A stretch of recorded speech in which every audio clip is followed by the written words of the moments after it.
السلام علیکم۔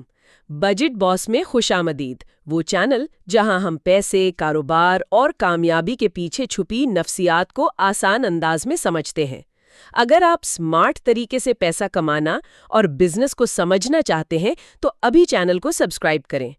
تو آج کا جو ہمارا یہ تفصیلی جائزہ ہے نا، یہ ایک ایسی صورتحال کے بارے میں ہے جو شاید ہر بزنس مائنڈ رکھنے والے انسان کا سب سے بڑا ڈراؤنا خواب ہوتا ہے۔ بالکل، مطلب وہ ڈراؤنا خواب جس میں آپ کی ساری محنت پانی میں چلی جاتی ہے۔ ہاں ہاں، بالکل وہی۔ ذرا آپ جو لوگ ہمیں دیکھ رہے ہیں، ذرا تصور کریں کہ آپ اپنی زندگی کے 6 مہینے ایک پروجیکٹ پر لگاتے ہیں، دن رات جاگتے ہیں، درجنوں کافی کے کپ پیتے ہیں اور ایک زبردست سافٹ ویئر یا کوئی پروڈکٹ بناتے ہیں۔ آپ کی ٹیکنالوجی بالکل پرفیکٹ ہے، ٹیم شاندار ہے اور مارکیٹنگ کا بجٹ بھی موجود ہے۔ اور پھر آپ اسے لانچ کرتے ہیں۔ ایگزیکٹلی، آپ پورے جوش و خروش سے لانچ کرتے ہیں اور اگلی صبح جب آپ اپنا ڈیش بورڈ دیکھتے ہیں تو پتا چلتا ہے کہ کوئی ایک انسان بھی اسے استعمال نہیں کر رہا، زیرو۔ آپ کی ساری محنت، سارا پیسہ، سب ختم۔ یہ دیکھیں، یہ سن کر ہی کافی تکلیف ہوتی ہے، لیکن بدقسمتی سے یہ دنیا بھر کے ہزاروں فاؤنڈرز کی اصل اور تلخ کہانی ہے۔ تو آج ہم اسی تکلیف دہ پہیلی کو سلجھانے والے ہیں۔ ہم ایرک ریز کی مشہور زمانہ کتاب دی لین اسٹارٹ اپ کے پہلے حصے یعنی ویژن پر گہری بات چیت کریں گے۔ چلیں اس بات کو ذرا کھول کر سمجھتے ہیں۔ لوگ تو عموماً یہ سوچتے ہیں نا کہ کامیاب بزنس کے لیے بس ایک شاندار آئیڈیا چاہیے اور تھوڑی سی خوش قسمتی۔ یہ ایک بہت عام غلط فہمی ہے۔ لوگ سمجھتے ہیں کہ رات کو سوتے ہوئے کوئی جادوئی آئیڈیا آیا اور بس صبح آپ ملینئر بن گئے۔ لیکن دی لین اسٹارٹ اپ کا جو بنیادی فلسفہ ہے نا، وہ یہ بتاتا ہے کہ کامیابی کوئی جادو نہیں ہے اور نہ ہی یہ محض قسمت کا کھیل ہے۔ یہ دراصل ایک سائنسی عمل ہے، ایک باقاعدہ پروسیس ہے جسے آپ سیکھ سکتے ہیں۔ ایک سائنسی عمل۔ تو اگر آئیڈیا سب کچھ نہیں ہے تو پھر یہ اسٹارٹ اپ اصل میں ہوتا کیا ہے؟ کیونکہ دیکھیں نا نت، جب ہم لفظ اسٹارٹ اپ سنتے ہیں تو ہمارے ذہن میں کیلیفورنیا کا کوئی گراج آتا ہے جہاں 2 لڑکے پیزا کھا رہے ہیں اور کوڈنگ کر رہے ہیں۔ بالکل، ایک رومانٹک سی تصویر ذہن میں آتی ہے، لیکن ایرک ریز نے اس کی جو تعریف کی ہے وہ اس رومانی سوچ کو بالکل چیلنج کرتی ہے۔ ان کے مطابق اسٹارٹ اپ محض ایک پروڈکٹ، کوئی ایپ یا کسی ویب سائٹ کا نام نہیں ہے۔ اچھا، تو پھر کیا ہے؟ یہ دراصل ایک انسانی ادارہ ہے، یعنی ایک ہیومن انسٹیٹیوشن جو انتہائی غیر یقینی صورتحال کے درمیان کوئی نئی پروڈکٹ یا سروس بنانے کے لیے قائم کیا جاتا ہے۔ اس میں یہ جو الفاظ ہیں نا، انتہائی غیر یقینی صورتحال یا ایکسٹریم انسرٹینٹی، یہ سب سے اہم ہے۔ ایکسٹریم انسرٹینٹی، مجھے ذرا یہ بات ہضم کرنے دیں۔ مطلب میں یہ سوچ رہی ہوں کہ اگر میں کل کو کوئی روایتی بیکری کھولتی ہوں تو کیا وہ سٹارٹ اپ نہیں کہلائے گی؟ دیکھیے، اگر آپ بیکری کھول رہی ہیں تو آپ کو پتا ہے کہ آٹا کیسے گوندنا ہے، اوون کس ٹیمپریچر پر چلے گا۔ ہاں، اور مجھے یہ بھی پتا ہے کہ میرے محلے کے لوگ روزانہ ڈبل روٹی خریدتے ہیں۔ مطلب رسک تو ہے کہ شاید میری روٹی نہ بکے، لیکن مجھے گاہک کا تو پتا ہے نا۔ یہ وہ انتہائی غیر یقینی صورتحال تو نہیں ہوئی؟ بالکل صحیح پکڑا آپ نے۔ روایتی بزنس میں ہمیں مسائل اور ان کے حل کا پہلے سے علم ہوتا ہے، ہم بس ایک ماڈل کو کاپی کر رہے ہوتے ہیں۔ لیکن سٹارٹ اپ کا مطلب ہے کہ آپ اندھیرے میں تیر چلا رہے ہیں۔ آپ کو یہ بھی نہیں معلوم کہ آپ کا اصل گاہک کون ہے یا کیا وہ مسئلہ واقعی وجود بھی رکھتا ہے جسے آپ حل کرنے نکلیں۔ مطلب یہ تو ایسا ہوا کہ میں اڑنے والی موٹر سائیکل بنا رہی ہوں اور مجھے یہ بھی نہیں پتا کہ لوگ اس پر بیٹھنا پسند کریں گے یا ڈر جائیں گے۔ ہاں، زبردست تشبیہ ہے۔ اور دیکھیں، اس غیر یقینی صورتحال کے لیے آپ کو گیراج میں ہونے کی ضرورت نہیں ہے۔ کتاب میں بڑی زبردست مثال ہے انٹوئٹ نامی کمپنی کی۔ اب یہ امریکہ کی بہت بڑی فائنینشل کارپوریشن ہے۔ انٹوئٹ کا نام تو سنا ہے، وہ تو بہت بڑی کمپنی ہے نا؟ ہاں، ہزاروں لوگ کام کرتے ہیں وہاں، لیکن ان کے اندر ایک چھوٹا سا پروجیکٹ شروع ہوا تھا سنیپ ٹیکس کے نام سے۔ ایک منٹ رکیے ذرا، اتنی بڑی کارپوریشن کے اندر سٹارٹ اپ؟ میں نے کارپوریٹ کلچر دیکھا ہے، وہاں تو ایک چھوٹے سے بجٹ کے لیے بھی 50 میٹنگز ہوتی ہیں، اپروولز چاہیے ہوتے ہیں۔ وہ اتنی پابندیوں میں غیر یقینی صورتحال والا رسک کیسے لے سکتے ہیں؟ تو یہاں جو بات سب سے زیادہ حیران کن ہے وہ یہ ہے کہ ان کی لیڈرشپ نے ایک روایتی اپروچ نہیں اپنائی۔ انہیں اندازہ ہوا کہ لوگ ٹیکس کے لمبے فارم بھرنے سے تنگ ہیں، تو انہوں نے صرف 5 لوگوں کی ایک ٹیم بنائی اور ان سے کہا کہ تجربہ کرو کہ کیا کسٹمر اپنے فون کے کیمرے سے ٹیکس فارم کی تصویر کھینچ کر ریٹرن جمع کروا سکتا ہے۔ اوہ واہ، صرف 5 لوگ! لیکن کیا لوگوں نے بھروسہ کیا فون کے کیمرے پر؟ یہی تو ایکسٹریم انسرٹنٹی تھی۔ اگر یہ روایتی کارپوریٹ پروجیکٹ ہوتا تو وہ مہینوں تک کروڑوں ڈالر کا بجٹ بنا کر پورے ملک میں ایک ساتھ مارکیٹنگ کرتے، لیکن انہوں نے ایسا نہیں کیا۔ انہوں نے صرف کیلیفورنیا میں اور صرف بہت سادہ ٹیکس ریٹرن والوں کے لیے اسے لانچ کیا۔ اچھا، مطلب چھوٹے پیمانے پر ٹیسٹ کیا تاکہ اگر فیل ہو تو زیادہ نقصان نہ ہو۔ بالکل، انہوں نے مارکیٹ میں جا کر حقیقی گاہکوں کا رد عمل دیکھا، اور جب انہیں ٹھوس ڈیٹا مل گیا تب انہوں نے اسے پورے ملک میں لانچ کیا، اور آپ یقین کریں پہلے 3 ہفتوں میں اسے 3.5 لاکھ لوگوں نے ڈاؤن لوڈ کیا۔ کیا بات ہے!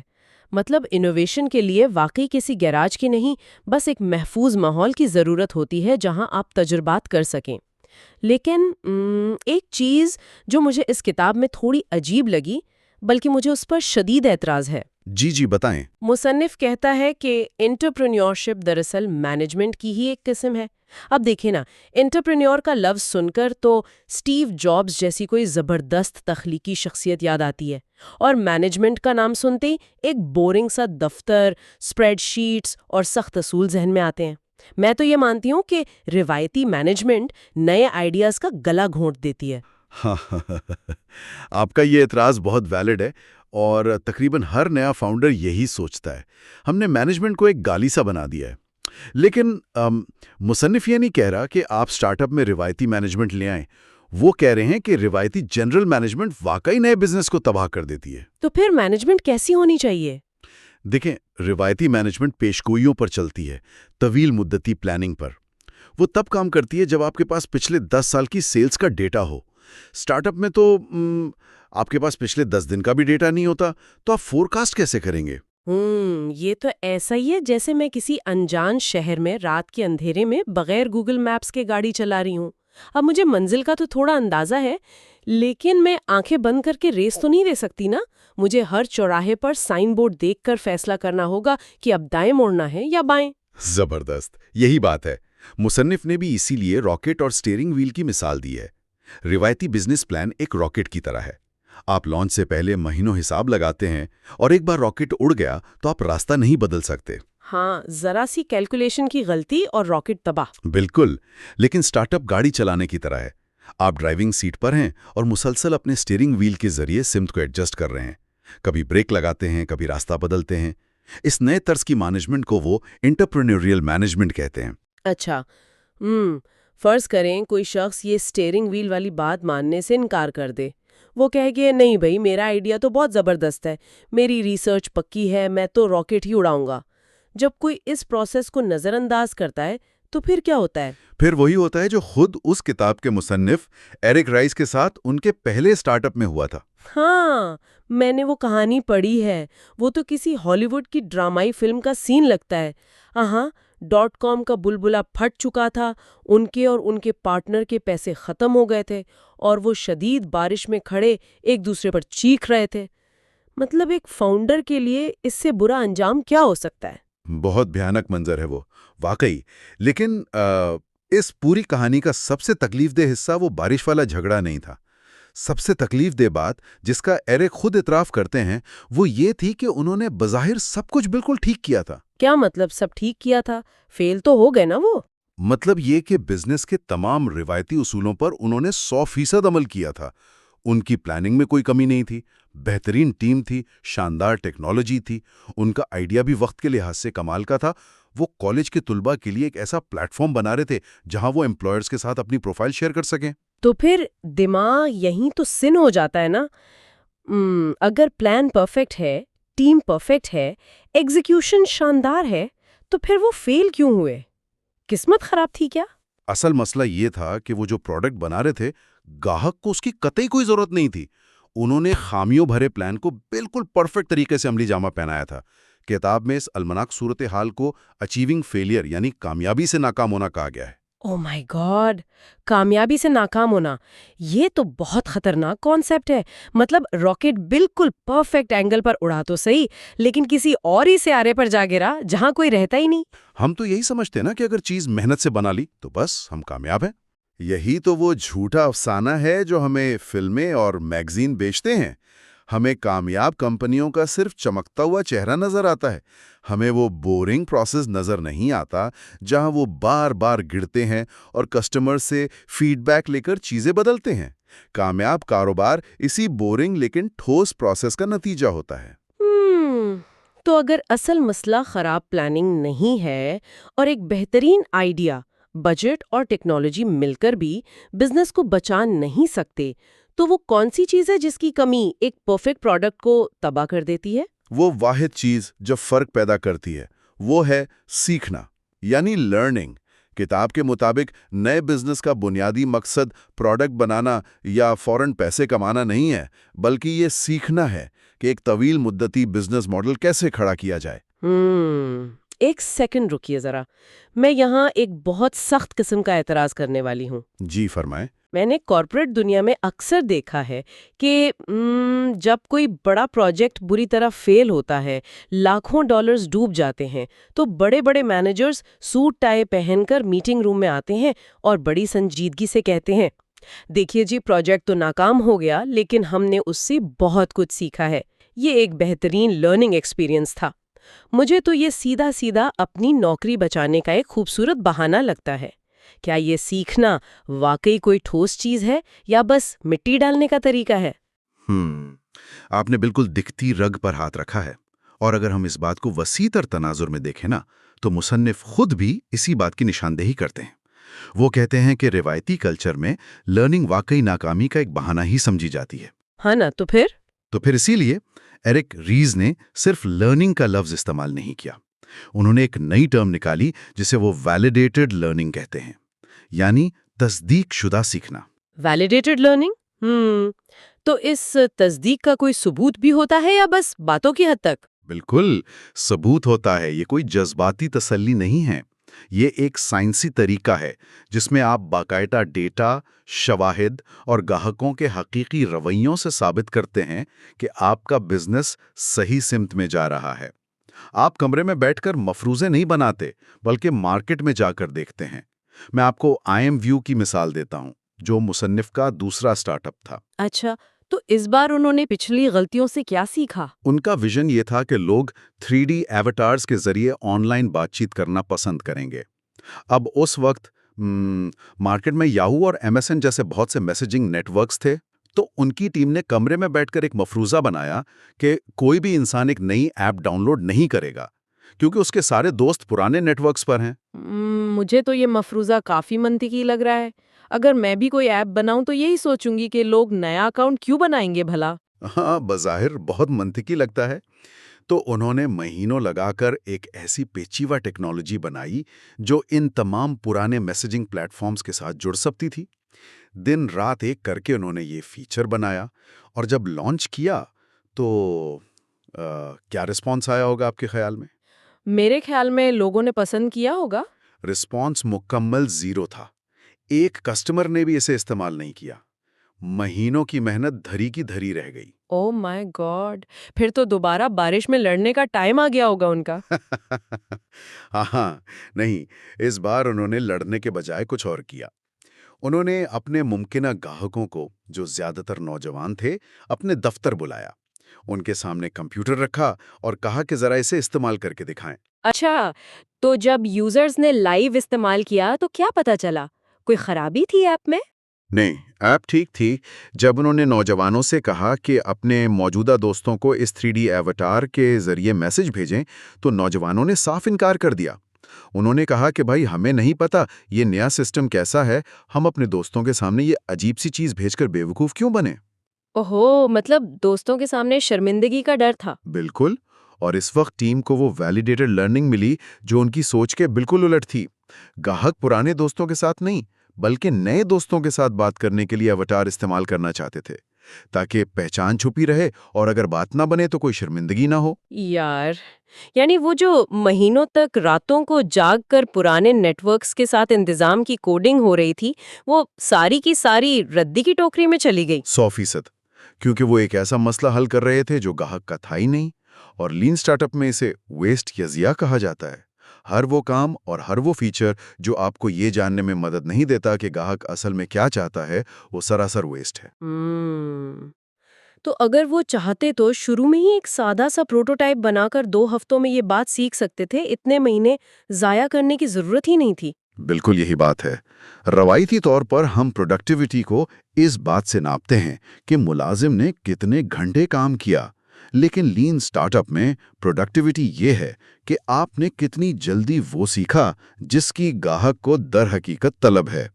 جب IMVU نے اپنی سمت بدلی نا، تو وہ بعد میں لاکھوں ڈالرز کمانے والی ایک انتہائی کامیاب کمپنی بن گئی۔ واہ! تو اگر میں آج کی اس پوری گفتگو کو سمیٹوں تو بات یہ واضح ہوتی ہے کہ کوئی بھی بزنس شروع کرنا صرف وائٹ بورڈ پر خوبصورت گراف بنانے کا نام نہیں ہے۔ یہ انتہائی غیر یقینی صورتحال میں اس اسٹیئرنگ ویل کو مسلسل موڑنے اور گاہک کے حقیقی رویے سے ویلیڈیٹڈ لرننگ حاصل کرنے کا نام ہے۔ آپ کا ویژن کتنا ہی زبردست کیوں نہ ہو، اگر وہ حقائق سے نہیں جڑا تو آپ صرف ہوا میں قلعے بنا رہے ہیں۔ بالکل صحیح کہا آپ نے، اور اسی بات پر میں آج اس گفتگو کے اختتام پر ایک ایسا سوال چھوڑنا چاہتا ہوں جس پر ہم سب کو سوچنا چاہیے۔ ایرک ریس نے ایک بہت گہرا خیال پیش کیا ہے۔ ذرا تصور کریں، آج دنیا بھر میں کتنے ذہین لوگوں کا وقت اور کتنا بے پناہ سرمایہ ایسی پروڈکٹس بنانے پر ضائع ہو رہا ہے جنہیں کوئی استعمال ہی نہیں کرنا چاہتا۔ بہت زیادہ ویسٹ ہو رہا ہے۔ اگر ہم یہ کامیابی سے ناکام ہونے کا سلسلہ بند کر دیں نا، اگر ہم ان بیکار چیزوں پر پیسہ ضائع کرنا چھوڑ دیں، تو ہم انسانیت کی کتنی بڑی تخلیقی صلاحیت کو آزاد کر سکتے ہیں۔ وہ وقت اور ذہانت جو آج ضائع ہو رہی ہے، وہ دنیا کی کتنی بڑی مشکلات کو حل کر سکتی ہے۔ واقعی یہ بہت دل دہلا دینے والا خیال ہے۔ میرا ماننا ہے کہ ہم اکثر وسائل کی کمی کا رونا روتے ہیں، لیکن اصل مسئلہ وسائل کی کمی نہیں بلکہ ان کا غلط جگہ پر لگنا ہے۔ تو آج ہم نے گہرائی سے سمجھا کہ ویژن کیا ہوتا ہے اور غیر یقینی صورتحال میں بزنس کیسے کھڑا کیا جاتا ہے۔ لیکن ایک بار جب آپ اپنا ویژن سیٹ کر لیتے ہیں تو اس تیز رفتار گاڑی کو چلانا کیسے ہے؟ یہ سب سے اہم مرحلہ ہوتا ہے۔ بالکل۔ تو ہمارے اگلے تفصیلی جائزے میں ہم اسی کتاب کے دوسرے حصے یعنی اسٹیئر پر بات کریں گے۔ ہم جانیں گے کہ بلڈ میجر لرن کا فیڈ بیک لوپ کیسے کام کرتا ہے اور کسی بھی بزنس کو کب اپنی سمت بدلنی چاہیے جسے پیوٹ کہنا کہتے ہیں، اور کب اپنی ضد پر قائم رہنا چاہیے یعنی پرسیویئر کرنا چاہیے۔ پچھلے حصے میں ہم نے سیکھا کہ کامیاب سٹارٹ اپ کیسے سوچتا ہے۔ اب بات کرتے ہیں کہ وہ کام کیسے کرتا ہے۔ مطلب ذرا تصور کریں کہ یہ حیرت کی بات نہیں ہوگی اگر کوئی آپ سے یہ دعویٰ کرے کہ ایک بالکل پرفیکٹ بے ایپ پروڈکٹ لانچ کرنا دراصل کسی بھی نئے بزنس کو تباہ کرنے کا سب سے تیز اور آسان طریقہ ہے۔ میں تو یہی کہوں گی کہ یہ دعویٰ بظاہر بہت عجیب لگتا ہے، اور ہماری جو روایتی سوچ ہے نا، یہ اس کے بالکل الٹ، کیونکہ ہمیں عموماً یہی سکھایا جاتا ہے کہ بھئی جب تک کوئی چیز ہر لحاظ سے بہترین نہ ہو اسے مارکیٹ میں نہیں لانا چاہیے۔ بالکل، ہم سب بچپن سے یہی سنتے آئے ہیں۔ لیکن آج کی اس تفصیلی گفتگو میں ہم ایرک ریس کی مشہور کتاب دی لین سٹارٹ اپ کے دوسرے حصے پر بات کر رہے ہیں، جسے اسٹیئر یعنی سمت متعین کرنا کہا گیا ہے۔ اور اس حصے کا بنیادی مقصد ہی یہ سمجھنا ہے کہ جب صورتحال انتہائی غیر یقینی ہو تو کسی نئے آئیڈیا کو عملی شکل کیسے دی جاتی ہے۔ صحیح۔ اور اگر ہم روایتی بزنس ماڈلز پر نظر ڈالیں نا، تو وہاں چیزیں بہت مختلف انداز میں چلتی ہیں۔ مطلب لوگ سمجھتے ہیں کہ ایک نیا کام شروع کرنے کے لیے مہینوں یا شاید سالوں تک ایک بند کمرے میں بیٹھ کر پلاننگ کرنی پڑتی ہے۔ ہر چیز کا انتہائی محتاط اندازہ لگایا جاتا ہے۔ یہ عمل بالکل ایسا ہے جیسے کوئی خلائی راکٹ لانچ کرنے کی تیاری کر رہا ہو۔ ایگزیکٹلی، یہ راکٹ والی مثال اس مائنڈ سیٹ کو سمجھنے کے لیے بہت کارآمد ہے۔ دیکھیں، جب ایک راکٹ کو خلا میں بھیجا جاتا ہے نا، تو اس کی تیاری میں کوئی بھی چیز حتمی وقت کے لیے نہیں چھوڑی جاتی۔ مطلب سب کچھ پہلے سے کیلکولیٹڈ ہوتا ہے۔ ہاں بالکل، اس کی رفتار، اس کا زاویہ، ہوا کا دباؤ، ایندھن کی مقدار، یہ سب کچھ پہلے سے طے شدہ ہوتا ہے۔ اگر لانچ کے وقت صرف 1 ڈگری کا بھی فرق آ جائے نا، تو راکٹ اپنی منزل پر پہنچنے کے بجائے خلا میں کہیں گم ہو جائے گا یا پھر مکمل تباہ ہو جائے گا۔ اور یہی وہ سب سے بڑی غلطی ہے جو زیادہ تر لوگ اپنے نئے پروجیکٹس میں کرتے ہیں۔ وہ اپنے بزنس پلانز کو بھی ایک راکٹ لانچ کی طرح ٹریٹ کرتے ہیں۔ وہ یہ فرض کر لیتے ہیں کہ مستقبل کے حالات، مارکیٹ کا رد عمل اور کسٹمرز کی پسند بالکل ویسی ہی رہے گی جیسی انہوں نے سال بھر پہلے کاغذ پر لکھی تھی۔ صحیح کہہ رہے ہیں آپ، لیکن حقیقت یہ ہے کہ جب آپ کوئی نیا آئیڈیا لے کر مارکیٹ میں نکلتے ہیں تو حالات اتنی تیزی سے بدلتے ہیں کہ وہ پرانے پلانز فوراً بیکار ہو جاتے ہیں۔ تو پھر اس کا حل کیا ہے؟ کتاب اس بارے میں کیا کہتی ہے؟ اسی لیے کتاب ہمیں بتاتی ہے کہ ایک نیا بزنس یا پروجیکٹ شروع کرنا کسی راکٹ کو فائر کرنے جیسا نہیں ہے، بلکہ یہ گاڑی چلانے جیسا ہے۔ گاڑی چلانے جیسا؟ ذرا اس کو تھوڑا سا واضح کریں۔ دیکھیں، جب کوئی شخص گاڑی لے کر گھر سے نکلتا ہے تو اسے اپنی منزل کا تو پتہ ہوتا ہے، لیکن وہ راستے کے حالات کے مطابق اپنا سٹیئرنگ مسلسل موڑ رہا ہوتا ہے۔ وہ ٹریفک، رکاوٹوں اور سڑک کے موڑ کے حساب سے بار بار اپنی سمت درست کرتا ہے۔ اچھا، مطلب وہ ایک ہی سیدھی لائن میں نہیں چلتا، حالات کے حساب سے ایڈجسٹ کرتا ہے۔ بالکل، اور اس بزنس کی دنیا میں اس سٹیئرنگ ویل کو بلڈ، میجر، لرن، یعنی بنائیں، پرکھیں، سیکھیں کا چکر یا سائیکل کہا جاتا ہے۔ تو اس کا سیدھا سا مطلب یہ ہے کہ ہم پہلے دن ہی کوئی پرفیکٹ پلان بنانے پر اپنا وقت ضائع نہیں کرتے، ہم بس اپنا سفر شروع کرتے ہیں اور راستے کے فیڈ بیک سے خود کو ایڈجسٹ کرتے ہیں۔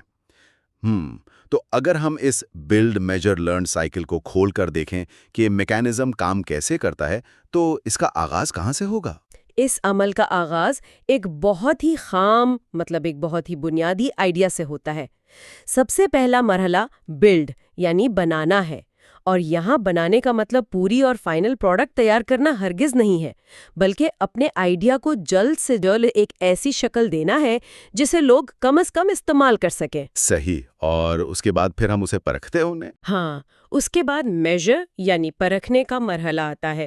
اس میں ہم اس ابتدائی پروڈکٹ کو حقیقی کسٹمرز کے سامنے پیش کرتے ہیں اور دیکھتے ہیں کہ ان کا رویہ کیا ہے۔ ہم باقاعدہ ڈیٹا اکٹھا کرتے ہیں، اور پھر تیسرا مرحلہ آتا ہے جو کہ لرن یعنی سیکھنے کا ہے۔ اور اس سیکھنے کے مرحلے میں ہم اس ڈیٹا کا تجزیہ کرتے ہیں۔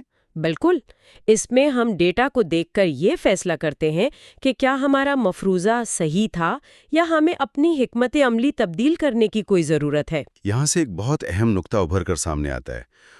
اگر کوئی شخص اس سائیکل کو اچھے سے سمجھ لے تو اسے یہ بھی اندازہ ہو جائے گا کہ اصل مقابلہ اس بات پر نہیں ہے کہ کس کا پہلا آئیڈیا کتنا شاندار یا انوکھا تھا۔ تو پھر اصل مقابلہ کس چیز کا ہے؟ اصل مقابلہ اس بات پر ہے کہ کون اس پورے چکر کو، یعنی یہ جو بنانے، پرکھنے اور سیکھنے کا عمل ہے، اسے کتنی تیزی سے مکمل کرتا ہے۔ جو شخص یا جو ٹیم اس سائیکل میں جتنی تیزی سے گھومے گی، وہ اتنی ہی جلدی کامیابی کا راستہ ڈھونڈ لے گی۔ زبردست پوائنٹ ہے، اور یہی وہ مقام ہے جہاں اکثر انٹرپرینیورز اور پروجیکٹ لیڈرز آ کر پھنس جاتے ہیں، کیونکہ اس سائیکل کو تیز کرنے کے لیے انہیں ایک ایسا تصور اپنانا پڑتا ہے جو ان کی روایتی سوچ سے بالکل ٹکراتا ہے، جسے ہم MVP کہتے ہیں، یعنی منیمم وائبل پروڈکٹ۔ اچھا، اس MVP کے تصور پر بات آگے بڑھانے سے پہلے میں یہاں ایک پش بیک دینا چاہوں گا، کیونکہ ایک عام خدشہ جو کسی کے بھی ذہن میں آ سکتا ہے اور جو مجھے لگتا ہے کہ بہت حد تک منطقی بھی ہے، وہ یہ ہے کہ اگر کوئی نامکمل، خامیوں والی یا آدھی کچی پروڈکٹ مارکیٹ میں لے آئے تو کیا اس سے اس برانڈ کی ساکھ یا ریپوٹیشن تباہ نہیں ہو جائے گی؟ یہ ایک بہت ہی عام سوال ہے۔ مطلب ہم تو ایسے دور میں رہتے ہیں نا جہاں کسٹمرز کو ہائی کوالٹی چیزوں کی عادت پڑ چکی ہے۔ لوگ تو پرفیکشن چاہتے ہیں، تو پھر کوئی خامیوں والی چیز کیوں خریدے گا؟ یہ خوف بہت فطری ہے اور ہر اس شخص کو محسوس ہوتا ہے جو کچھ نیا بنانا چاہتا ہے، لیکن ہمیں یہ سمجھنا ہوگا کہ MVP کا مقصد کوئی غیر معیاری یا بری چیز بنانا نہیں ہے۔ تو پھر اس کا اصل مقصد کیا ہوتا ہے؟ اس کا اصل مقصد صرف اور صرف اتنی چیز بنانا ہے جو ہمارے ابتدائی کسٹمرز، جنہیں ہم ارلی اڈاپٹرز کہتے ہیں، ان کو ہمارا آئیڈیا سمجھ سکے اور ہمارے بنیادی مفروضے کو ٹیسٹ کر سکے، اور جہاں تک کسٹمرز کے غصے یا ساخت خراب ہونے کا تعلق ہے نا، کتاب میں ایرک ریز نے اپنی کمپنی IMVU کی ایک بہت ہی چشم کشا مثال دی ہے جو اس خوف کو بالکل غلط ثابت کرتی ہے۔ IMVU؟ اوہ، یہ وہی 3D اوتار والی ایپ کی مثال ہے نا؟ میرے خیال میں یہ سمجھنے کے لیے بہترین کیس اسٹڈی ہے کہ پرفیکشن کا خواب انسان کو کیسے الجھا دیتا ہے۔ جی ہاں، بالکل۔ IMVU ایک ایسی ایپ کا آئیڈیا تھا جہاں لوگ اپنے 3D کیریکٹرز یا اوتار بنا کر ایک دوسرے سے ورچوئل دنیا میں بات چیت کر سکتے تھے۔ تو ہوا یہ کہ ان کی ٹیم نے کئی مہینے لگا کر اس ایپ کو بنایا، لیکن لانچ سے پہلے وہ ایک مخصوص فیچر پر آ کر بری طرح پھنس گئے۔ وہ کون سا فیچر تھا جس نے انہیں اتنا پریشان کر دیا؟ وہ چاہتے تھے کہ جب ایک اوتار دوسری جگہ جائے تو وہ باقاعدہ چل کر جائے۔ گیمنگ انڈسٹری میں یہ ایک عام سی بات ہے، اور اگر کیریکٹرز چل نہ سکیں تو اسے بہت معیوب سمجھا جاتا ہے۔ یعنی وہ چاہتے تھے کہ اینیمیشن بالکل سموتھ ہو اور حقیقی دنیا کی طرح لگے۔ ایگزیکٹلی، یہی ان کا مسئلہ تھا۔ ان کے پاس اس اینیمیشن کو پرفیکٹ بنانے کے لیے نہ تو وقت تھا اور نہ ہی مزید بجٹ۔ کافی بحث کے بعد انہوں نے بہت ہی گھبراہٹ کے ساتھ ایک ایسا ورژن لانچ کر دیا جس میں اوتار چلنے کے بجائے غائب ہو کر دوسری جگہ ظاہر ہو جاتے کہ جسے ہم ٹیلی پورٹ ہونا کہتے ہیں۔ اچھا، تو مطلب انہوں نے مجبوری میں وہ آدھا ادھورا فیچر دے دیا۔ انہیں تو لگ رہا ہوگا کہ کسٹمرز ان کا بہت مذاق اڑائیں گے۔ بالکل، ٹیم کو لگ رہا تھا کہ اس خامی پر کسٹمرز انہیں آڑے ہاتھوں لیں گے اور ان کی ریپوٹیشن خراب ہو جائے گی۔ اور پھر نتیجے کیا نکلے؟ کیا واقعی لوگوں نے تنقید کی؟ حیرت انگیز طور پر کسٹمرز کو اس بات کی رتی برابر بھی پرواہ نہیں تھی کہ اوتار چل نہیں سکتے، بلکہ انہیں یہ ٹیلی پورٹ ہونے والا فیچر زیادہ پسند آیا۔ ہیں؟ واقعی؟ مطلب جو چیز ان کے لیے ایک خامی تھی وہ کسٹمرز کو پسند آ گئی؟ ہاں، ان ابتدائی کسٹمرز کا فیڈ بیک یہ تھا کہ بھائی جب ہم ایک ورچوئل دنیا میں ہیں تو ہم حقیقی دنیا کی طرح چلنے میں اپنا وقت کیوں ضائع کریں؟ ہم بس ایک کلک کریں اور فوراً دوسری جگہ پہنچ جائیں۔ واہ، اس واقعے کی سب سے بڑی لرننگ تو یہ ہے کہ فرض کریں اگر IMVU کی ٹیم پرفیکشن کے چکر میں پڑ کر اوتارز کے چلنے والے فیچر پر مزید 6 مہینے اور لاکھوں ڈالرز لگاتی تو وہ سارا وقت اور پیسہ مکمل طور پر ضائع ہو جاتا۔ 100% ضائع ہو جاتا، کیونکہ کسٹمرز کو وہ چیز چاہیے ہی نہیں تھی جسے وہ پرفیکٹ بنانے میں لگے تھے۔ یہیں سے مجھے ڈراپ باکس کی مثال بھی یاد آ رہی ہے جس نے MVP کے تصور کو ایک بالکل ہی نئی سطح پر پہنچا دیا تھا۔ اوہ ہاں، ڈراپ باکس کی کہانی تو واقعی اس پورے لین سٹارٹ اپ ماڈل کی جان ہے۔ دیکھیں، آج ڈراپ باکس اربوں ڈالر کی کمپنی ہے جو کلاؤڈ سٹوریج مہیا کرتی ہے، لیکن شروعات میں اس کے بانی ڈریو ہیوسٹن کے سامنے ایک بہت بڑا ٹیکنیکل چیلنج تھا۔ ہاں، وہ الگ الگ آپریٹنگ سسٹمز والا چیلنج۔ بالکل، ایک ایسا سسٹم بنانا جو میک، ونڈوز اور لینکس کے ساتھ بغیر کسی رکاوٹ کے کام کرے انتہائی مشکل تھا۔ اس میں سالوں کی پیچیدہ کوڈنگ درکار تھی۔ اور انہوں نے اتنی لمبی کوڈنگ کرنے کے بجائے ایک انتہائی سمارٹ شارٹ کٹ لیا۔ مطلب انہوں نے کوئی پروڈکٹ، کوئی سافٹ ویئر بنایا ہی نہیں، انہوں نے صرف ایک 3 منٹ کی ویڈیو بنائی۔ جی، صرف ایک ویڈیو۔ اس ویڈیو میں انہوں نے خود اسکرین پر دکھایا کہ مستقبل میں یہ ایپ کیسے کام کرے گی۔ وہ فولڈرز میں فائلز ڈال کر دکھا رہے تھے اور ساتھ ساتھ اپنی آواز میں سمجھا رہے تھے، اور پھر یہ ویڈیو انہوں نے ٹیکنالوجی فورمز پر شیئر کر دی۔ اور اس ویڈیو میں سب سے خاص بات یہ تھی کہ انہوں نے اس میں ٹیکنالوجی سے جڑے لوگوں کے لیے کچھ ہلکے پھلکے لطیفے، جنہیں ہم انسائیڈ جوکس کہتے ہیں، وہ بھی شامل کیے تھے، جس کی وجہ سے وہ ویڈیو ٹیک کمیونٹی میں فوراً وائرل ہو گئی۔ اور اس وائرل ویڈیو کا نتیجہ کیا نکلا؟ نتیجہ یہ نکلا کہ ڈراپ باکس کی ویٹنگ لسٹ میں لوگوں کی تعداد ایک ہی رات میں 5000 سے بڑھ کے 75,000 تک پہنچ گئی۔ کمال ہے۔ تو ان کا MVP ایک سافٹ ویئر نہیں بلکہ صرف ایک ویڈیو تھی۔ انہوں نے کوڈنگ پر سالوں لگانے کے بجائے زیرو کوڈ کے ساتھ اپنے آئیڈیا کو پرکھ لیا۔ بالکل، اور ان دونوں مثالوں سے جو چیز واضح ہوتی ہے نا، وہ یہ کہ جنہیں ہم ارلی اڈاپٹرز کہتے ہیں، وہ کبھی بھی پرفیکٹ ڈیزائن یا بے پروڈکٹ کی تلاش میں نہیں ہوتے۔ تو پھر انہیں کیا چاہیے ہوتا ہے؟ انہیں ایک مسئلے کا سامنا ہوتا ہے اور وہ بس اس کا جلدی سے حل چاہتے ہیں۔ اگر آپ انہیں وہ حل دے دیں تو وہ چھوٹی موٹی خامیوں کو بالکل نظر انداز کر دیتے ہیں۔ صحیح۔ اور اس بات سے ہم اس سائیکل کے دوسرے اہم مرحلے یعنی میجر، پیمائش کی طرف آتے ہیں۔ کیونکہ جب ایک بار ہم نے اپنا کچا پکا MVP لانچ کر دیا تو اگلا سوال یہ ہوتا ہے کہ ہمیں کیسے معلوم ہوگا کہ ہمارا آئیڈیا واقعی کام کر رہا ہے یا نہیں۔ اور یہاں ہم اکثر ایک ایسے جال میں پھنس جاتے ہیں جسے دکھاوے کے میٹرکس یعنی وینٹی میٹرکس کہا جاتا ہے۔ یہ دکھاوے کے میٹرکس واقعی ایک بہت ہی خطرناک چیز ہیں۔ اسے سمجھنے کے لیے ہم فیس بک لائکس کی مثال لے سکتے ہیں۔ فرض کریں کسی نے ایک نیا آن لائن بزنس شروع کیا اور اس کی ایک پوسٹ پر 10,000 لائکس آ گئے۔ وہ انسان تو بہت خوش ہو جائے گا کہ اس کا کام تو زبردست چل رہا ہے۔ ہاں، وہ تو جشن منائے گا کہ بھئی میری مارکیٹنگ کمال کی ہے۔ لیکن حقیقت میں کیا ہوتا ہے؟ کیا ان 10,000 لائکس کا مطلب یہ ہے کہ 10,000 لوگوں نے اس کی پروڈکٹ خریدی؟ نہیں۔ کیا ان لائکس سے اس کے بزنس کا منافع بڑھا؟ بالکل نہیں۔ بالکل صحیح کہا آپ نے۔ یہ اعداد و شمار دیکھنے میں تو بہت پرکشش لگتے ہیں، لیکن یہ اصل حقیقت کو چھپاتے ہیں۔ اسی طرح اگر کسی ویب سائٹ پر لاکھوں کا ٹریفک آ رہا ہو لیکن کوئی بھی شخص کچھ خرید نہ رہا ہو تو وہ ٹریفک ایک دکھاوے کا میٹرک ہے۔ تو پھر اس کا متبادل کیا ہے؟ ہمیں کس چیز کو دیکھنا چاہیے؟ کتاب اس کی جگہ ایک انتہائی ٹھوس اور سائنسی طریقہ کار متعارف کراتی ہے جسے انوویشن اکاؤنٹنگ کہا جاتا ہے۔ Innovation accounting. تو یہ اکاؤنٹنگ میکینکی طور پر کام کیسے کرتی ہے؟ کیونکہ روایتی اکاؤنٹنگ میں تو ہم صرف آمدنی اور اخراجات دیکھتے ہیں، لیکن یہاں ہم کس چیز کا حساب رکھ رہے ہیں؟ دیکھیں، انوویشن اکاؤنٹنگ کا بنیادی مقصد یہ ماپنا ہے کہ ہم کتنی تیزی سے سیکھ رہے ہیں۔ اس کا سب سے پہلا قدم یہ ہے کہ آپ اپنے MVP سے ایک بنیادی حقیقت جسے ہم بیس لائن کہتے ہیں وہ قائم کریں۔ بیس لائن مطلب جو بھی ہماری موجودہ سچائی ہے؟ بالکل۔ فرض کریں آپ نے کوئی نئی ایپ لانچ کی اور صرف 2 لوگوں نے اسے استعمال کیا، تو آپ کو پوری ایمانداری سے قبول کرنا ہوگا کہ آپ کی موجودہ بیس لائن صرف 2 کسٹمرز کی ہے۔ اب اگلا قدم انجن ٹیوننگ یا اپنے انجن کو بہتر بنانے کا ہے۔ یعنی ہم اس ایپ میں کوئی ایک مخصوص تبدیلی لائیں گے جی اور پھر دیکھیں گے کہ کیا وہ بیس لائن تبدیل ہوئی۔ ہاں، اور اسے ماپنے کا سب سے بہترین طریقہ A/B ٹیسٹنگ ہے۔ اس میں آپ اپنے کسٹمرز کو 2 حصوں میں بانٹ دیتے ہیں۔ ایک حصے کو پرانا ورژن یعنی A دکھاتے ہیں اور دوسرے حصے کو نیا ورژن یعنی B جس میں آپ نے وہ نیا فیچر شامل کیا ہے۔ اچھا، تو ہم دونوں ورژنز کا آپس میں مقابلہ کرواتے ہیں۔ ایگزیکٹلی۔ اب اگر نئے ورژن والے لوگ پرانے ورژن والوں کی نسبت زیادہ سائن اپ کر رہے ہیں تو اس کا مطلب ہے کہ آپ کی تبدیلی کام کر گئی ہے۔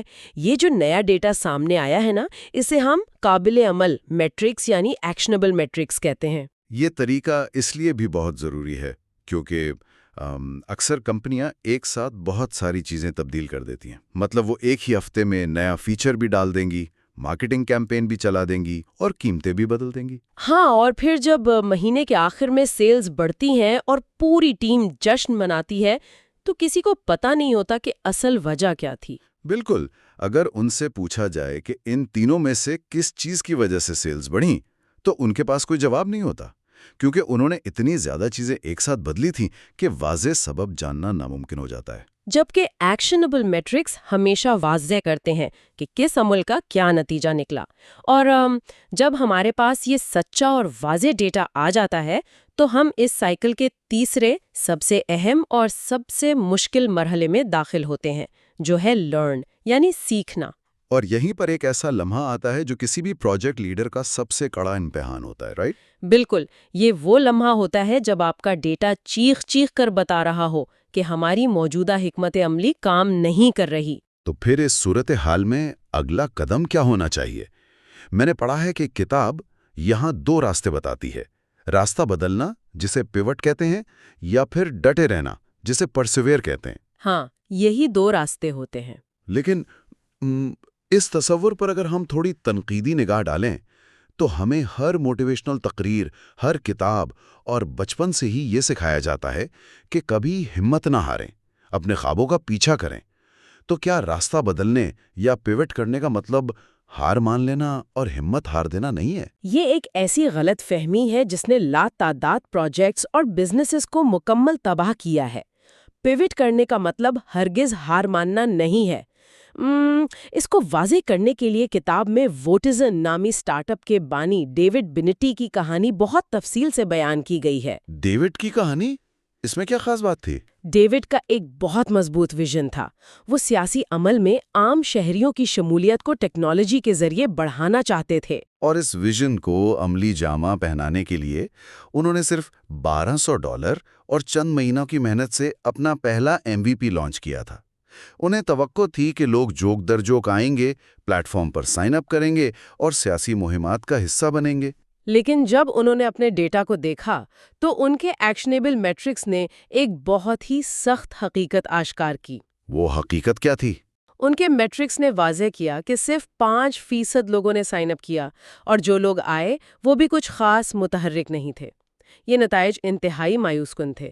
اب اگر ڈیوڈ روایتی موٹیویشنل سوچ پر چلتے تو انہیں چاہیے تھا کہ وہ ضدی بن کر ڈٹے رہتے۔ ہاں، مطلب اسی ماڈل پر مزید پیسے خرچ کرتے، مزید مارکیٹنگ کرتے، کیونکہ انہیں تو ہمت نہیں ہارنی تھی۔ بالکل، لیکن چونکہ انہوں نے انوویشن اکاؤنٹنگ کا استعمال کیا تھا، وہ جان چکے تھے کہ مسئلہ مارکیٹنگ کا نہیں بلکہ بنیادی حکمت عملی کا ہے۔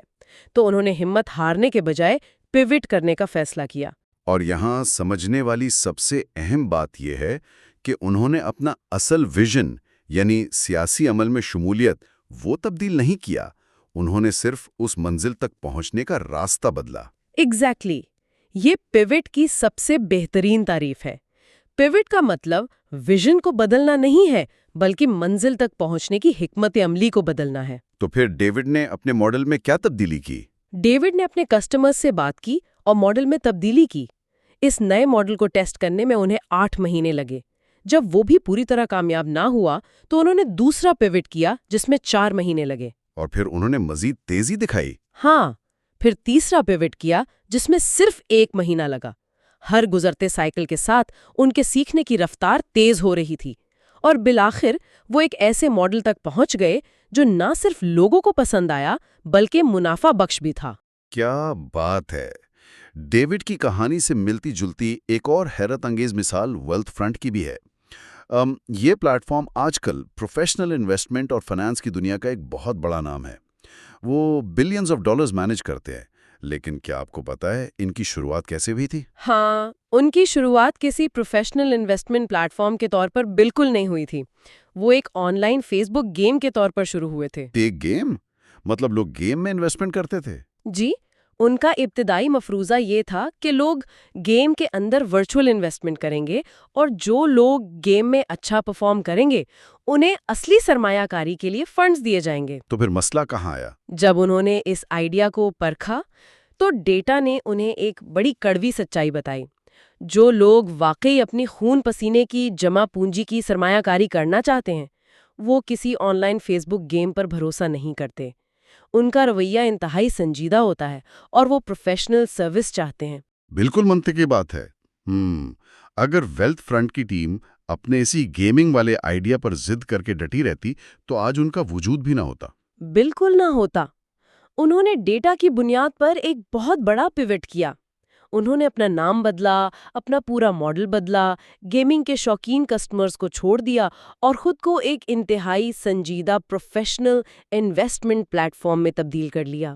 اور اس ساری بحث سے ایک اور انتہائی گہرا تصور نکلتا ہے جسے ہم آہا مومنٹ کہہ سکتے ہیں، اور شاید یہ اس پوری کتاب کا سب سے طاقتور سبق ہے۔ عام طور پر جب کسی نئے پروجیکٹ یا سٹارٹ اپ کی زندگی کا اندازہ لگایا جاتا ہے تو لوگ اس کا موازنہ کس چیز سے کرتے ہیں؟ اس کے بینک بیلنس سے، رائٹ؟ ہاں، جسے بزنس کی زبان میں رن وے کہا جاتا ہے، کہ ہمارے پاس کتنے مہینوں کا پیسہ باقی ہے۔ بالکل، یہ بہت عام سوچ ہے کہ اگر ہمارے پاس اکاؤنٹ میں زیادہ پیسے ہیں تو ہمارے پاس زیادہ وقت ہے، لیکن ایرک ریز اس سوچ کو مکمل طور پر بدل دیتے ہیں۔ وہ کہتے ہیں کہ کسی بھی نئے پروجیکٹ کا حقیقی رن وے اس کے بینک بیلنس سے نہیں ماپا جاتا۔ تو پھر کس چیز سے ماپا جاتا ہے؟ وہ ماپا جاتا ہے اس بات سے کہ اس کے پاس راستہ بدلنے یعنی پیوٹس کے کتنے مواقع باقی ہیں۔ واہ، یہ نقطہ واقعی سوچنے پر مجبور کر دیتا ہے۔ فرض کریں ایک کمپنی کے پاس 10 لاکھ روپے ہیں اور وہ اپنے ایک تجربے پر 5 لاکھ روپے خرچ کر رہی ہے۔ اس کا سیدھا سا مطلب ہے کہ ان کے پاس ناکام ہونے کے بعد راستہ بدلنے کے لیے صرف 2 مواقع باقی ہیں۔ جی بالکل.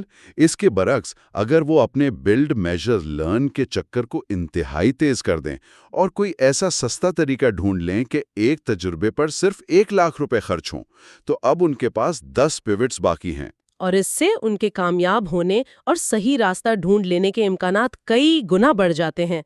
اس لیے پیسہ بچانے سے زیادہ اہم یہ ہے کہ ہم اپنے سیکھنے کی رفتار کو کتنا تیز کر سکتے ہیں۔ صحیح کہا.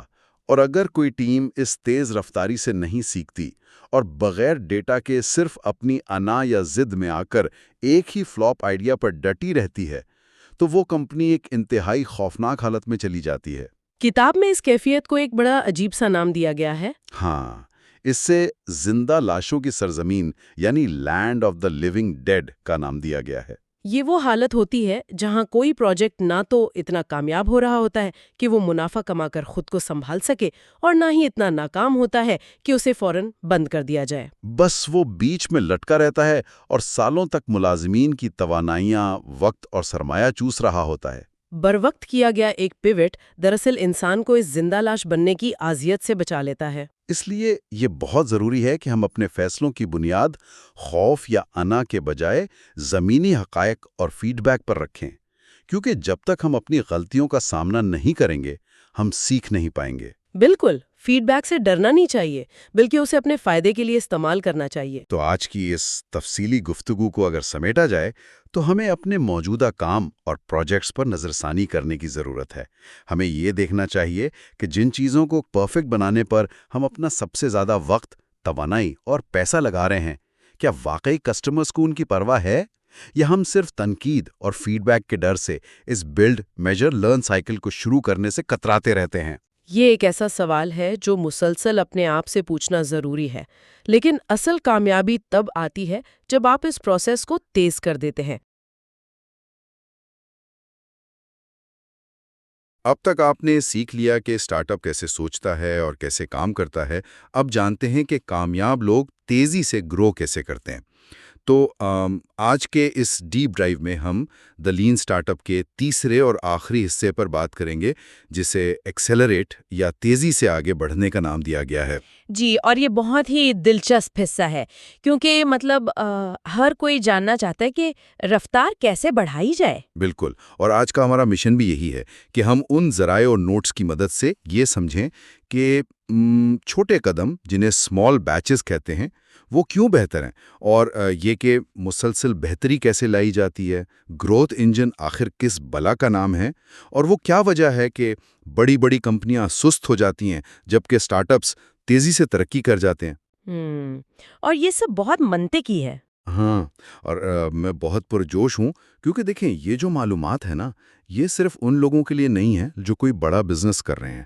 میرا مطلب ہے یہ ہر اس شخص کے لیے ہیں جو کسی بھی فیلڈ میں ہے، چاہے وہ کوئی اسکل سیکھ رہا ہو یا اپنا چھوٹا موٹا کام کر رہا ہو اور تیزی سے آگے بڑھنا چاہتا ہو۔ جی بالکل صحیح کہا آپ نے۔ تو اگر ہم ایکسیلریٹ کرنے کی یا رفتار بڑھانے کی بات کریں تو سب سے پہلے ہمیں یہ سمجھنا ہوگا کہ ہم کام کو تقسیم کیسے کرتے ہیں، یعنی کام کرنے کا طریقہ۔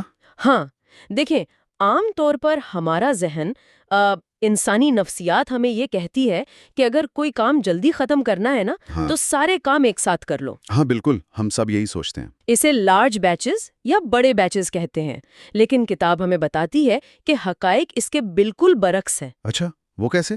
اس کے لیے کتاب میں لفافے بھرنے کی ایک بہت ہی مشہور مثال دی گئی ہے۔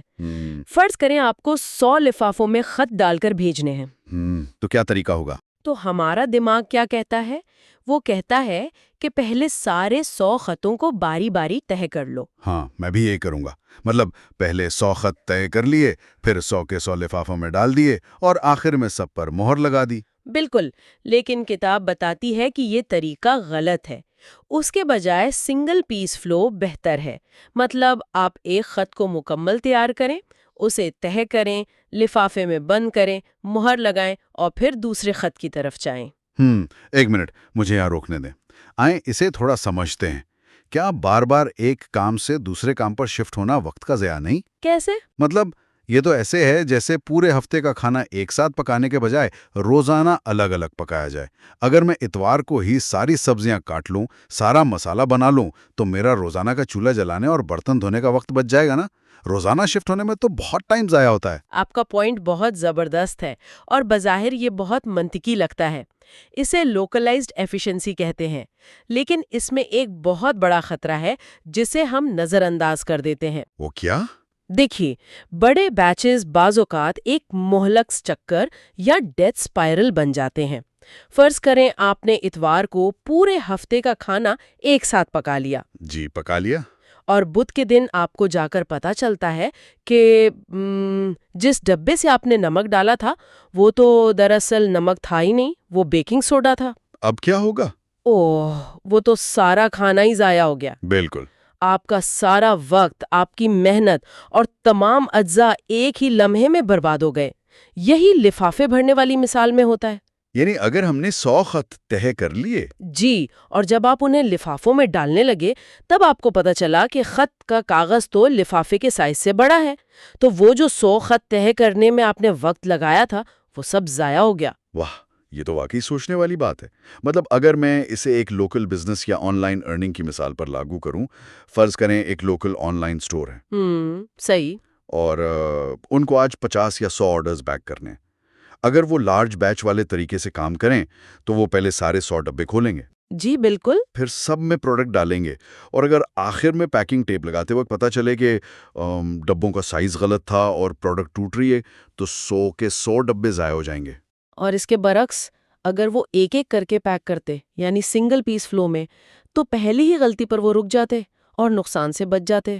ہاں، وہ پہلے ہی ڈبے پر اپنی غلطی پکڑ لیتے۔ بالکل۔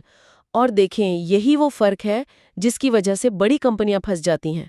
وہ ایک ہی بار میں پرفیکٹ پروڈکٹ لانچ کرنے کے چکر میں سالوں لگا دیتی ہیں۔ ہاں، مطلب وہ بند کمروں میں ریسرچ کرتے رہتے ہیں۔ جی، اور جب 2 سال بعد پروڈکٹ مارکیٹ میں آتی ہے تو پتہ چلتا ہے کہ کسٹمرز کو تو اس کی ضرورت ہی نہیں تھی۔ سب کچھ ضائع ہو جاتا ہے۔ جبکہ کتاب میں IVU نامی سٹارٹ اپ کی مثال ہے۔ اچھا، انہوں نے کیا کیا؟ وہ اپنے سافٹ ویئر میں دن میں 50 بار، جی ہاں 50 بار چھوٹی چھوٹی تبدیلیاں کرتے تھے تاکہ فوری فیڈ بیک مل سکے۔ اسے کنٹینیوس ڈپلائمنٹ کہتے ہیں۔ دن میں 50 بار؟ یہ تو ناممکن سا لگتا ہے۔ اگر کوئی اتنی تیزی سے تبدیلیاں کر رہا ہے تو کیا غلطیاں نہیں ہوں گی؟ میرا مطلب ہے ویب سائٹ تو بار بار کریش ہونی چاہیے۔ یہی تو کمال ہے۔ جب سٹارٹ اپس اتنی تیزی سے چھوٹے قدم اٹھاتے ہیں تو غلطیاں تو لازمی ہوتی ہیں۔ تو پھر وہ رفتار اور کوالٹی کو ایک ساتھ کیسے برقرار رکھتے ہیں؟ اس کے لیے وہ مسلسل بہتری اور ٹیسٹنگ کے نظام کا استعمال کرتے ہیں۔ کتاب میں ایک بہت زبردست تصور دیا گیا ہے جسے 5Q یا دی 5 Whys کا اصول کہتے ہیں۔ 5 Whys؟ یہ کیا ہے؟ جب بھی کوئی مسئلہ آئے تو بجائے اس کے کہ ہم ظاہری خرابی کو دیکھ کر کسی پر الزام لگا دیں، ہم مسلسل 5 بار کیوں پوچھتے ہیں تاکہ اصل جڑ تک پہنچ سکیں۔ یعنی روٹ کاز تک پہنچنے کے لیے؟ جی بالکل۔ مثال کے طور پر ایک مسئلہ آیا کہ ہمارا سرور ڈاؤن ہو گیا ہے۔ پہلا کیوں، سرور ڈاؤن کیوں ہوا؟ کیونکہ کوئی نیا کوڈ استعمال ہوا تھا۔ بالکل۔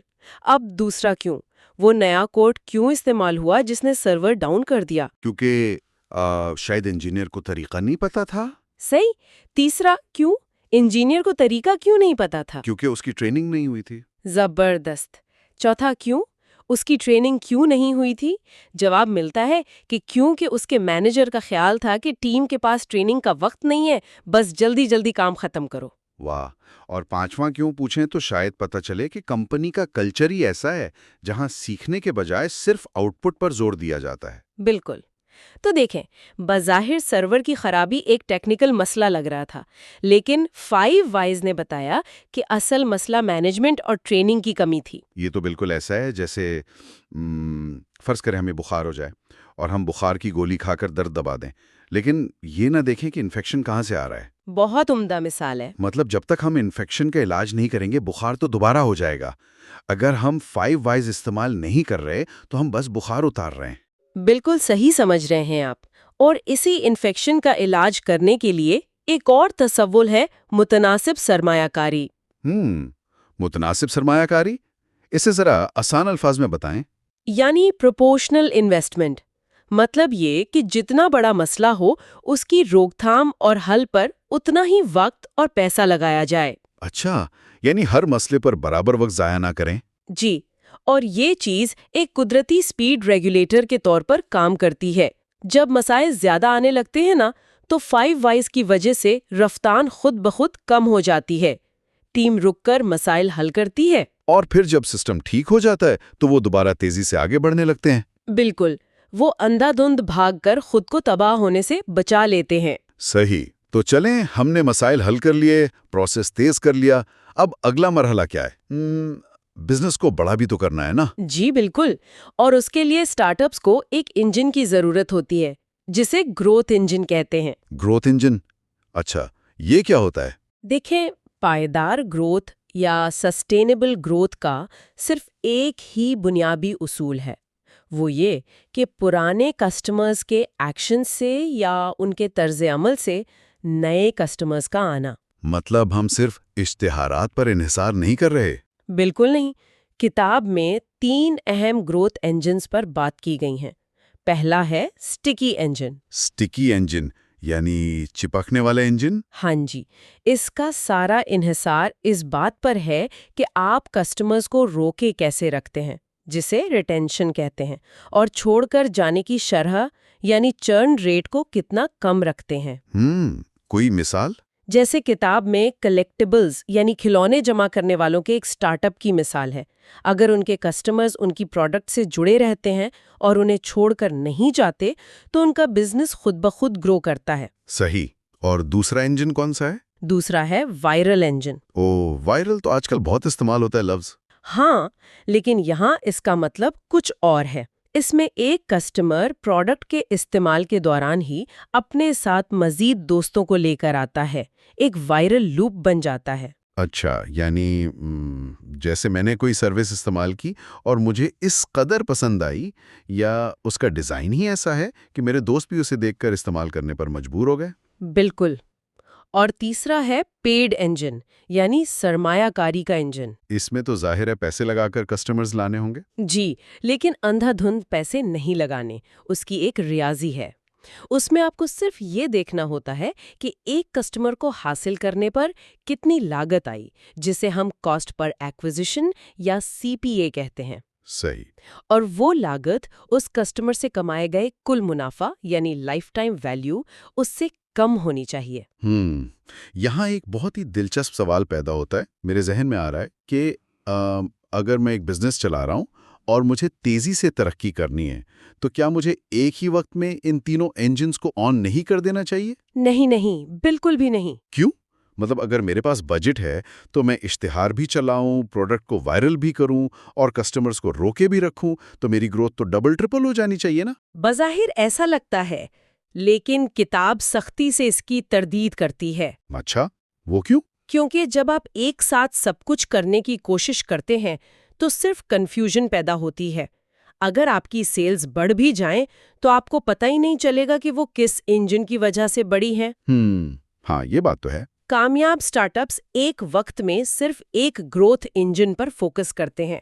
وہ اس کا ڈیٹا جمع کرتے ہیں، اسے ناپتے ہیں، اور جب وہ انجن اپنی حد کو چھو لیتا ہے تب وہ دوسرے پر شفٹ ہوتے ہیں۔ فوکس بہت ضروری ہے۔